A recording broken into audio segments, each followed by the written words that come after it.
Do not let Satan infiltrate your mind. Why would I say something like that? We live in a world, especially in a world of darkness, very noisy. Especially if you're a believer of Jesus Christ, you have a lot of challenges up ahead. Jesus promised one thing, that he'll give you peace amongst this chaotic world for sure. But you're still going to face trials and tribulations. There's going to be some tough challenges ahead for you. And what is Satan going to do? Well, he's going to distract you.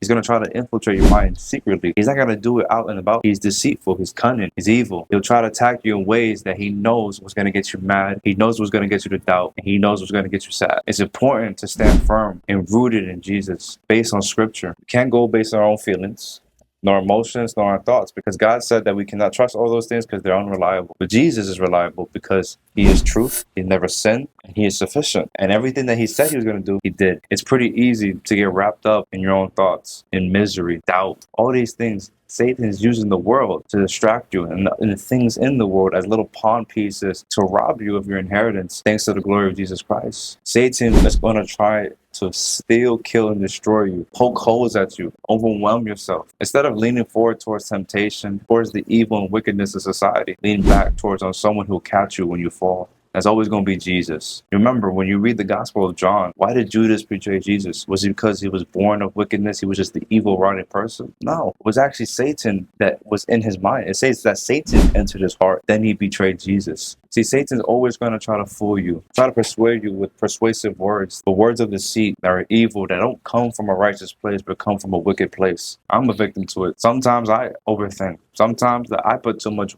stress and worries on me when I don't have any. If I believe in Jesus, then he's the bearer of all burdens. Then I give all my burdens to Jesus. Why carry my own weight, especially if it's heavy, that I can't even bear? Give it to someone that's strong enough that can strip those burdens away from you. It gives you peace, give you love. Remember, it says also in the scripture that God did not give you a spirit of fear, but he gave you a spirit of power, love, and of a sound mind. That's why it's important to be in this word every single day, because this is one of the precious gifts that God could have given us, is the word. It's Jesus Christ. He's demonstrated his love through the resurrection. We got to remember, every time something negative tries to surface in our mind, is it coming from Jesus or is it coming from Satan? That's why it's good to read the scripture, because it has to align with God. If it doesn't align with God, then what is it ultimately? It's worldly. It's evil. That's why it's important to stop searching for answers externally through the world, but look internally. And that's the heart of Jesus, because that's where Jesus truly dwells in. Receive Jesus, because Jesus won't lie to you. Jesus is not going to tell you that you're unworthy, you need to do more. That's Satan. Jesus will accept you as his lost child, as an adopted child of righteousness. It says in the scripture too that we're no longer slaves to sin, but we're slaves of righteousness. So every time that I do go through some type of struggle, I go back and reflect a little bit on what Jesus has to say. And I realize that it wasn't me. I wasn't saying those things. That was the voice of Satan. The voice of Satan is always going to try to overpower you and bring you down to a rut. If you're rooted and grounded in love through the belief of Jesus Christ, and there's no struggle. The struggle is only happening when you try to wrestle with your own battles. If you stop wrestling and give it to Jesus and let him control it and handle it, you'll be fine. You have to let Jesus handle the temptation of your problems, because you can't handle it on your own. Don't let Satan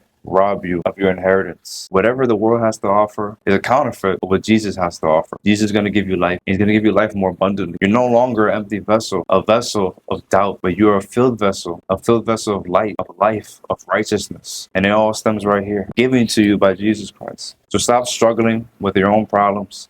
Stop facing your own problems. And remember, we're all members of the living body of Jesus Christ. So give it to Jesus. Say, Jesus, I can't do this no more. Can you handle it for me? And I'll follow your lead, and you delegate the rest. Jesus is always going to be true. He's the Prince of Peace. Listen to the Prince of Peace rather than the Prince of Evil. If you're new for the first time, drop a like, comment, subscribe, follow all the socials in the link down below in the description. As for now, I'm going to see you in the next video. I'm out.